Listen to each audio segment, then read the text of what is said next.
भक्तों, नवरात्रि का महापर्व बहुत ही शुभ और मंगलकारी माना जाता है। नवरात्रि के पूरे 9 दिन गंगा जल की हर एक बूंद की तरह पवित्र माने जाते हैं। यह शुभ समय भक्तों के जीवन में खुशियों की सौगात लेकर आता है। भक्तों, आपको बता दें, 2024 में इस साल मां दुर्गा पालकी पर सवार होकर आए पालकी की सवारी को शुभ माना गया है। हालांकि इसे आंशिक महामारी का कारण भी माना गया है, शास्त्रों में वर्णित है।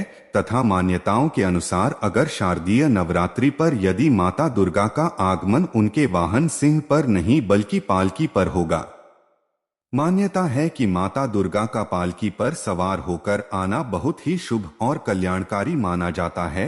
जीवन सुखमय हो जाता है। भक्ति का भरपूर लाभ आप भक्त जनों को मिलता है। भक्तों, इस बार नवरात्रि पूरे 9 दिनों तक मनाई जाएगी।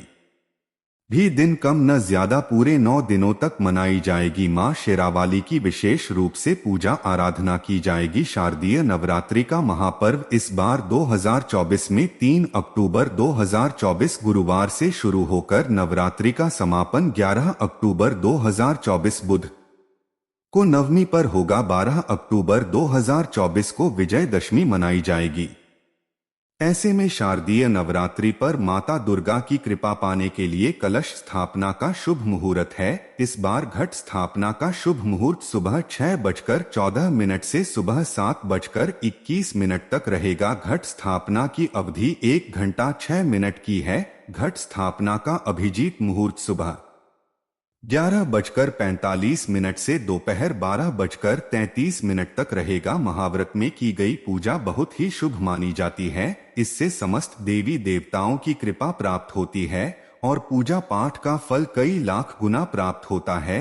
ऐसे में जो व्यक्ति नवरात्र आने से पहले घर से ये चीजें बाहर कर देता है तो उसके घर में मां वैष्णो का होगा आगमन, माता लक्ष्मी का होगा वास। मां शेरावाली आपकी झोली खुशियों से भर देंगे। इसीलिए नवरात्र आने से पहले घर से ये चीजें फौरन हटा दें। भक्तों, आज हम कुछ ऐसे ही गलतियों के बारे में जानेंगे जो अगर आपके घर में भी होती है तो माता लक्ष्मी कभी नहीं करती ऐसे घर में प्रवेश। फिर चाहे आप कितने ही पूजा पाठ कर लो, माता लक्ष्मी ऐसे घर में कभी नहीं आती। ऐसे घर से देवी देवता भी हमेशा रहते हैं नाराज। भक्तों, पूरी जानकारी को देखने के लिए इस वीडियो को अंत तक जरूर देखें। सच्ची श्रद्धा से कमेंट बॉक्स में लिखें जय मां लक्ष्मी। मां लक्ष्मी के लिए एक लाइक तो बनता है। दोस्तों, सबसे पहले नवरात्र के पहले ही मंदिर की अच्छी तरह से साफ सफाई कर ले। मंदिर के अंदर अगर पुरानी मालाएं हैं,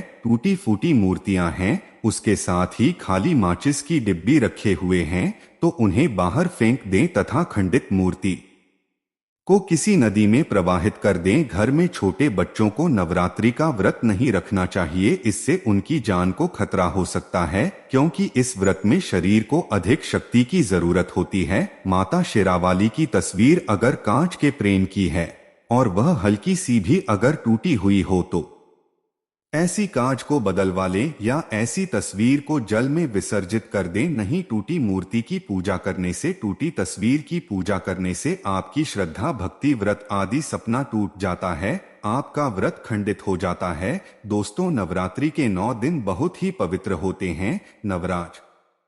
रात्रि के 9 दिनों घर को साफ सुथरा और पवित्र रखना अति आवश्यक है। इसीलिए नवरात्रि के 9 दिनों में ब्रह्मचर्य का पालन किया जाता है और तामसिक भोजन ग्रहण नहीं किया जा रहा। नवरात्रि के 9 दिनों में माता रानी के भक्तों को प्याज, लहसुन, मांस, मदिरा और अंडे से दूर रहना चाहिए। अधिकतर भक्त नियम का पालन भी करते हैं, लेकिन वह एक गलती कर बैठते हैं। वह नवरात्रि के 9 दिनों में अपने घर इन पवित्र चीजों को रख लेते हैं। ऐसा भूल कर भी नहीं करना चाहिए। भागवत पुराण के अनुसार नवरात्रि के 9 दिनों तक माता रानी अपने भक्तों के घर में वास करती हैं। अगर आप भी चाहते हैं कि माता रानी आपके घर में वास करे रहे हैं तो आप अपने घर के वातावरण को पवित्र रखें और नवरात्रि शुरू होने से पहले ही अपने घर से प्याज, लहसुन, मीट, अंडा और मदिरा को बाहर निकाल दें। अपने घर को साफ रखें। इन वस्तुओं को घर से बाहर निकालने के बाद अपने घर में गंगा जल का छिड़काव अवश्य करें। अरे भगवद गीता में भगवान कृष्ण कहते हैं, बगैर गंगाजल छिड़काव कोई भी मंगल कार्य सफल नहीं माना जाता था। गंगाजल का छिड़काव स्वयं भगवद गीता में श्री कृष्ण ने बताया था। अगर आपके घर में गंगाजल ना हो तो मार्केट से गौमूत्र ला सकते हैं और गौमूत्र लाकर आप गौमूत्र का अपने घर में छिड़काव करें। अरे बस थोड़ा सा पानी में डाल ले लें, इससे आपके घर का वातावरण पवित्र हो जाएगा। घर में मौजूद नकारात्मक ऊर्जा भी नष्ट हो जाएगी और जिस घर में वातावरण पवित्र होता है और नकारात्मक ऊर्जा नहीं होती, वह माता रानी का वास सदैव होता है। नवरात्र के पहले आप अपने पूरे घर की अच्छी तरह से साफ सफाई कर में घर में जो भी फालतू सामान है, फटे पुराने कपड़े, उन्हें बाहर निकाल दें। घर में बेकार पड़ा सामान नकारात्मक ऊर्जा लाता है, इसीलिए गंदगी बिल्कुल भी ना करें। धूप दीप जलाकर वातावरण को स्वच्छ रखें। दोस्त, माता के आगमन के लिए घर का दरवाजा जरूर जाना चाहिए, इससे माता आकर्षित होती है और घर के द्वार में प्रवेश करती है। मां के आगमन के लिए द्वार को फूलों से सजाना। दोस्तों, कई लोग ऐसे हैं जो माता रानी की चौकी कागज बिछाकर बनाते हैं, जो कि बिल्कुल गलत माना गया है। माता की चौकी के लिए आप नीचे लाल कपड़ा बिछाएं, काला कपड़ा और सफेद कपड़ा भूलकर भी नहीं बिछाना चाहिए। ध्यान रखें, कपड़ा खाता भी नहीं होना चाहिए। भक्तों, अगर आपके घर में देवी देवताओं की खंडित मूर्ति, दिया या फटा हुआ चित्र अगर हो तो उसे किसी पवित्र नदी में विसर्जित कर दे दें, क्योंकि ऐसी मूर्तियां और चित्र दुर्भाग्य लाती है। देवी दाव की खंडित मूर्ति की पूजा न करें और ना ही उन्हें घर में रखें, क्योंकि उन्हें घर में रखना बुरा माना जाता है। आए भक्तों, वहीं अधिकतर लोग अपनी छत पर या घर के मुख्य दरवाजे के आसपास कबाड़ इकट्ठा कर देते हैं। ऐसा करना अशुभ माना जाता है। अगर आपने भी अपने घर में घर के मुख्य दरवाजे से पर या की छत पर या फिर खासकर घर की उत्तर दिशा में कबाड़ इकट्ठा कर दिया है, तो नवरात्रि शुरू होने से पहले उसका बाद को घर से अवश्य ही निकाल दे। रहे भक्तों, यदि आपके घर कोई भी बंद घड़ी है तो नवरात्रि शुरू होने से पहले उसे अपने घर से हटा दें और नई घड़ी ले आया उसकी मरम्मत करवा वाले घड़ी को प्रगति का प्रतीक माना जाता है। बंद घड़ी समय से पीछे चलने वाली हमारी प्रगति में बाधा डालती है, इसीलिए नवरात्रि शुरू होने से पहले ही आप बंद घड़ी को घर से बाहर निकाल दें। दोस्तों, अगर आपके घर के मंदिर में किसी भी तरह का कोई फालतू सामान रखा है, जैसे कि सड़े गले फूल, अगरबत्ती, धूपबत्ती के डिब्बे या माचिस आदि के डिब्बे या कोई भी खाली पैकेट मंदिर में न रखें, या फिर कोई फटी पुरानी धार्मिक पुस्तक या भगवान के कोई भी पुराने कपड़े जो खर्च गए हैं या मुकुट माला जो खराब हो गई है, तो उन्हें आप जितना जल्दी हो सके अपने मंदिर से हटा दें। नवरात्रि से पहले आप अपने मंदिर की और मंदिर के आसपास की साफ सफाई अवश्य ही करें, तभी माता रानी की चौकी स्थापित करें। इसके साथ ही आप अपने धन रखने के स्थान की सफाई भी अवश्य करें, क्योंकि नवरात्र के दौरान मां लक्ष्मी भी गृह प्रवेश करती है। धन रखने के स्थान पर किसी भी तरह का कोई भी फालतू सामान, टूटा हुआ सामान न रखें। धन रखने के स्थान को मंदिर की तरह ही साफ रखें। नवरात्र के दौरान माता रानी की पूजा में कौड़ियों को शामिल करें। रही माता रानी के साथ साथ रोजाना कौड़ी का भी पूजन करें। इसके बाद गौरी को धन रखने के स्थान पर रख दें। ऐसा करने से बरकत हमेशा होती है। अगर आपके पास पुराने जूते चप्पल इकट्ठे हो गए हैं तो नवरात्रि से पहले उन्हें घर से बाहर निकाल देने। पुराने जूते चप्पल की अशुभता के कारण ही घर में नकारात्मक ऊर्जा आती है और घर में अशांति और तरह का माहौल रहता है। नवरात्रि आने से पहले घर से निकालना न भूले लें। अगर जिस घर में ज्यादा होता है उस घर में माता रानी का भी वास नहीं करती थी। साथ ही साथ टूटे फूटे बर्तन अगर घर में पड़े हैं या टूटा हुआ आईना भी अगर घर में हो तो उसे भी निकाल दी। घर में टूटे फूटे ईंट पत्थर भी नहीं रखना चाहिए, इसे माता लक्ष्मी नाराज हो जाती है। अब हम जानते हैं नवरात्रों के दौरान क्या नहीं खाना चाहिए और क्यों नहीं पीना चाहिए और कौन सा फल खाने से व्रत संपूर्ण और सफल हो जाता है। भक्तों, हमारे चैनल प्राचीन ज्ञान को सब्सक्राइब जरूर करें और इस बेल आइकन को दबाना न भूले लें। तो आइए शुरू करते ही दोस्तों, नवरात्रि के दिन से जरूर खाना चाहिए।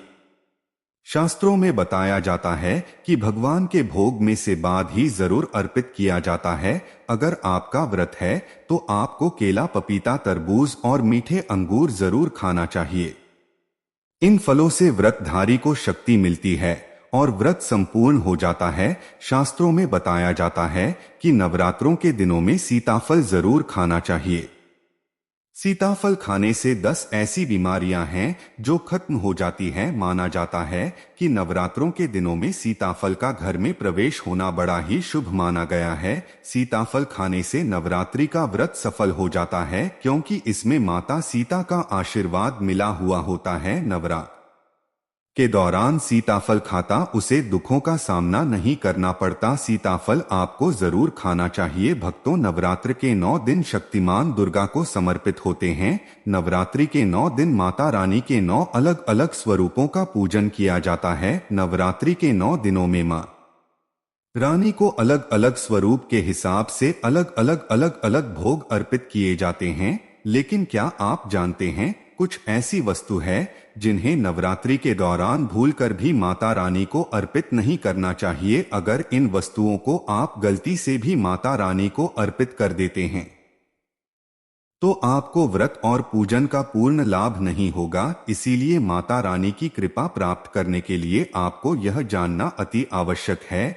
कि वह कौन सी ऐसी वस्तु है जो माता रानी के पूजन में भूल कर भी इस्तेमाल नहीं करना चाहिए। तो आइए मां का जयकारा लगाते हुए वीर को शुरू करते हैं। 2 नंबर, नवरात्रि के दौरान शादीशुदा महिलाओं को सफेद कपड़े पहनकर पूजा पाठ नहीं करना चाहिए। साथ ही साथ काले कपड़े भी नहीं पहनना चाहिए। इससे पूजा व्रत आदि खंडित हो जाती है। माता की चौकी जब आप लगाएं तो उसके नीचे कागज नहीं लगाना चाहिए।